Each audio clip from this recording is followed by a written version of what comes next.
Hello friends, welcome to Sri Guru. అందరికీ నమస్కారం. తెలంగాణలో ఒక టాపిక్ బాగా వినిపిస్తుంది. టీఎస్పీఎస్సీ ప్రక్షాళన గురించి. ఎవరు చూసినా ఇదే మాట్లాడుకుంటున్నారు. టీఎస్పీఎస్సీ ప్రక్షాళన చేస్తారు అని చెప్పి. వాళ్ళు టీఎస్పీఎస్సీ ప్రక్షాళన ఏ విధంగా చేస్తే నిరుద్యోగులందరికీ తొందరగా ఉద్యోగాలు వచ్చే అవకాశం ఉంటుందో చూద్దాము. ఎందుకంటే ప్రజెంట్ సిచ్యువేషన్ చూస్తున్నాం కాబట్టి ఇప్పుడు ఎగ్జామ్స్ అయిపోయిన తర్వాత ఇప్పుడు ఏడబ్ల్యూ యాస్పిరెంట్స్, గ్రూప్ 4 యాస్పిరెంట్స్, మిగతా ఎగ్జామ్స్ రాసిన వాళ్ళు, తర్వాత ఎగ్జామ్స్ నోటిఫికేషన్ కోసం ఎదురు చూస్తున్న వాళ్ళకు చూస్తున్నాం కాబట్టి వీటన్నిటిని దృష్టిలో పెట్టుకొని ఒక యాస్పిరెంట్గా, నేను కూడా గ్రూప్ 1 యాస్పిరెంట్గా ఏ విధంగా టీఎస్పీఎస్సీని చేంజ్ చేస్తే, అంటే ప్రక్షాళన చేస్తే నిరుద్యోగులకు ఉపయోగంగా ఉంటుందో చూద్దాము. ఇంతకుముందు ఒక వీడియో చేశాను, నిరుద్యోగుల ఆలోచన అని చెప్పి. ఆ వీడియోని డిస్క్రిప్షన్లో ఇస్తాను, అక్కడ దానిని కూడా చూడొచ్చు. ఎవరైతే మన ఛానల్ సబ్స్క్రైబ్ చేసుకోలేదో సబ్స్క్రైబ్ చేసుకోండి, షేర్ చేయండి. విద్యా ఉద్యోగ సమాచారంతో పాటు జనరల్ ఇష్యూస్ పైన కూడా మనం వీడియోస్ చేస్తున్నాము కాబట్టి ఛానల్ సబ్స్క్రైబ్ చేసుకోండి, షేర్ చేయండి. అయితే టీఎస్పీఎస్సీ ప్రక్షాళన ఉద్యోగార్థుల ఆలోచన ఏ విధంగా చేస్తే మనకు తొందరగా రిక్రూట్మెంట్ కంప్లీట్ అవుతుందో చూద్దాము. ముందు చైర్మన్ గారిని, బోర్డు మెంబర్స్ని రాజకీయ జోక్యం లేకుండా నియమించాలి. 1+10 మెంబర్స్ బోర్డు ఏదైతే ఉందో చైర్మన్ గారు, దాంతోపాటు 10 మంది బోర్డు సభ్యులు. ఎట్లయిపోయినాయంటే రాజకీయ పునరావాస కేంద్రంగా మార్చేయడం కాకుండా ఇంటలెక్చువల్స్ చాలామంది ఉన్నారు తెలంగాణలో. ఇంటలెక్చువల్స్ని తీసుకొచ్చి బోర్డులో నియమించండి. బోర్డులో నియమిస్తే వాళ్ళకు అవగాహన ఉంటుంది కాబట్టి వాళ్ళు తొందరగా డిసిషన్ తీసుకోగలుగుతారు ఏదైనా ఇష్యూస్ వచ్చినప్పుడు. నిరుద్యోగుల బాధలు కూడా వాళ్ళకి అర్థమవుతాయి. ఏదో జాబు క్రియేట్ చేసి రాజకీయ నిరుద్యోగులందరినీ తీసుకొచ్చి బోర్డులో పెట్టి వాళ్ళకు శాలరీస్ ఇవ్వడం కాకుండా ఇంటలెక్చువల్స్ను పెడితే నిరుద్యోగుల బాధలు అర్థమవుతాయి కాబట్టి ఈ విధంగా చేస్తే బాగుంటుంది. తర్వాత టీఎస్పీఎస్సీలనే ముందు ఉద్యోగాలు భర్తీ చేయాలి. ఎందుకంటే ఈరోజు పేపర్లో కూడా వచ్చింది టీఎస్పీఎస్సీని స్టాఫ్ లేరని చెప్పి. ఉద్యోగాలు కల్పించి టీఎస్పీఎస్సీని స్టాఫ్ లేనప్పుడు వాళ్ళు ఏ విధంగా ఉద్యోగాలు భర్తీ చేస్తారు?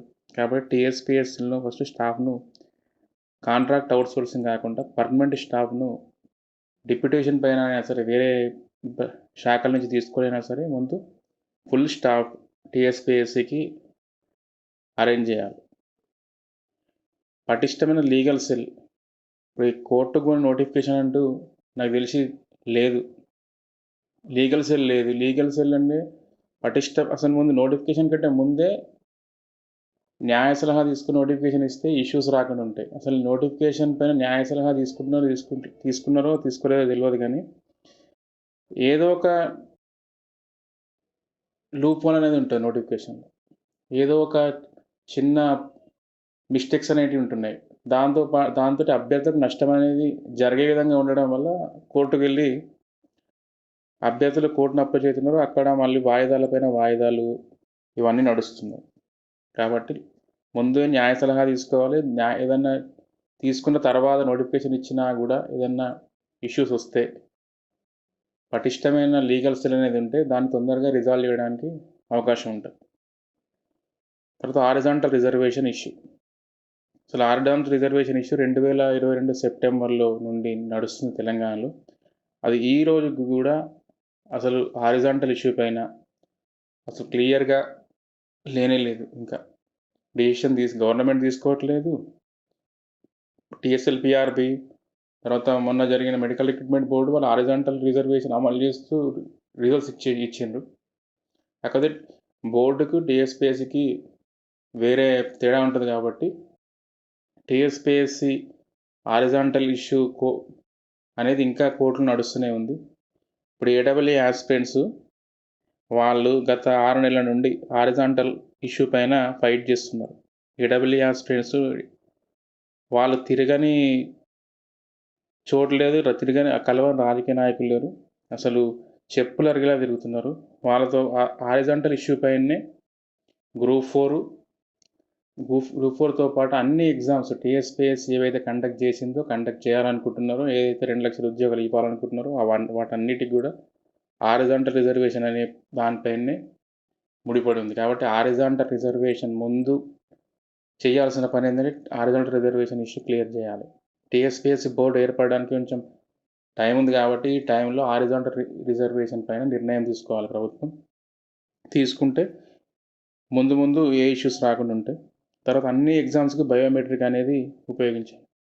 బయోమెట్రిక్ లేదు కాబట్టి, తీసుకోలేదు కాబట్టి ప్రొసీజర్ ల్యాబ్స్ అని చెప్పి గ్రూప్ 1 ప్రిలిమ్స్ రెండోసారి పెట్టిన ప్రిలిమ్స్ని కూడా హైకోర్టు రద్దు చేసింది. కాబట్టి ఎగ్జామ్స్ సంబంధం లేకుండా అది గ్రూప్ 4లా ఎక్కువ మంది రాస్తున్నారు, ఇంతమందికి బయోమెట్రిక్ అరేంజ్ చేయలేము, గ్రూప్ 2 చాలామంది రాస్తున్నారు, బయోమెట్రిక్ అరేంజ్ చేయలేము, ఇట్లాంటి సాకులు చెప్పకుండా అన్ని ఎగ్జామ్స్ కూడా బయోమెట్రిక్ ఉపయోగించి ఎగ్జామ్స్ నిర్వహించాలి.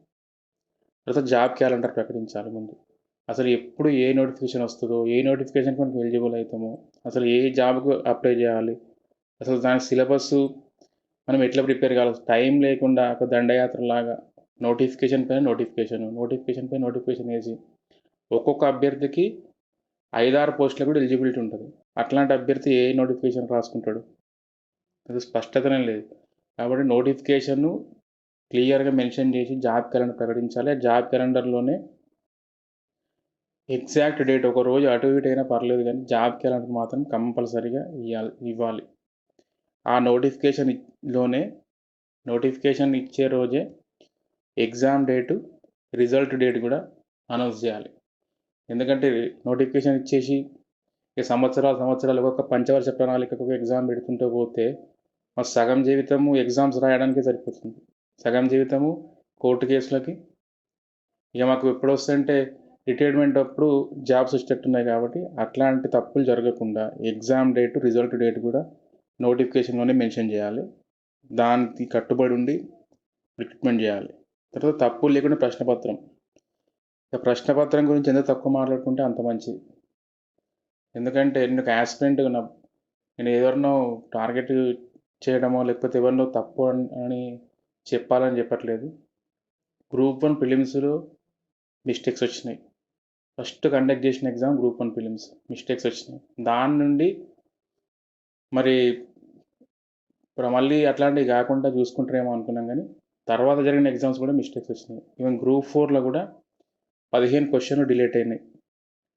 ఎగ్జామ్ క్వశ్చన్స్ తప్పున్నాయని చెప్పి. అసలు ఎందుకు తప్పులు వస్తున్నాయో ప్రశ్నపత్రంలో మరి ఒకసారి చూసుకోవాలి. మీరు ప్రత్యేకమైన ఒక ఆఫీసర్లను పెట్టైనా సరే ఈ తప్పులు ప్రశ్నపత్రాల్లో తప్పులు రాకుండా చూసుకోవాలి. డేటా తప్పు వస్తుంది, లేకపోతే క్వశ్చన్ తప్పు వస్తుంది, లేకపోతే ఆప్షన్లో ఆన్సర్ ఉండదు.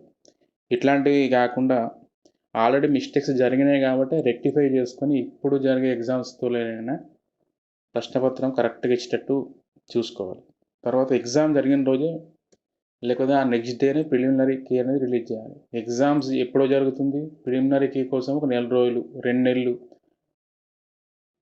గ్రూప్ 1 ప్రిలిమినరీ కీకి 1 మంత్ వెయిట్ చేస్తే గ్రూప్ 4కు ప్రిలిమినరీ కీకి 1 మంత్ 1.5 మంత్గా వెయిట్ చేసినాం. అట్లా కాకుండా ఎగ్జామ్ జరిగిన రోజు సాయంత్రము, ఎగ్జామ్ అయిపోయింది వైండప్ చేస్తున్నాము, ఎగ్జామినేషన్ అయిపోయిన తర్వాత గంట ఆగినా లేకపోతే నెక్స్ట్ డే మార్నింగ్ అయినా సరే, నెక్స్ట్ డే ఈవినింగ్ అయినా సరే, ఎప్పుడైనా సరే ప్రిలిమినరీకి మాత్రం పెట్టాలి. ప్రిలిమినరీకి పెడితే అసలు మనకి ఎన్ని మార్క్స్ వస్తున్నాయో ఎన్ని మార్క్స్ రావో అర్థమవుతుంది. మనం నెక్స్ట్ నోటిఫికేషన్ అనేది దాన్ని ఫోకస్ చేస్తాం. ఒకటే నోటిఫికేషన్ కోసం వెయిట్ చేసుకుంటే టైం అనేది చాలా వేస్ట్ అవుతుంది. కాబట్టి ఎగ్జామ్ జరిగిన రోజు ప్రిలిమినరీకి ఇచ్చే విధంగా ఇకనైనా చర్యలు తీసుకోవాలి. తర్వాత కీలో ఆబ్జెక్షన్స్ ఓన్లీ ఇంగ్లీష్ మీడియమే కాకుండా తెలుగు మీడియం వాళ్ళకు కూడా అవకాశం ఇవ్వాలి. ఇప్పుడు తెలుగు మీడియంలో చదువుకున్న వాళ్ళకు కూడా స్టాండర్డ్ బుక్స్ ఉన్నాయి. లైక్ తెలుగు అకాడమీ లాంటి బుక్ నుండి వాళ్ళు కూడా ఆబ్జెక్షన్ చేయాలనుకుంటే వాళ్ళు ఇంగ్లీష్ బుక్ వాళ్ళ దగ్గర ఉండకపోవచ్చు. ఇంగ్లీష్ బుక్లో వాళ్ళు వెతుక్కోవడం వాళ్ళకి ఇబ్బంది పడవచ్చు. లేదా ఆబ్జెక్షన్ రేజ్ చేయడంలో వాళ్ళకి ఇబ్బంది కలగవచ్చు.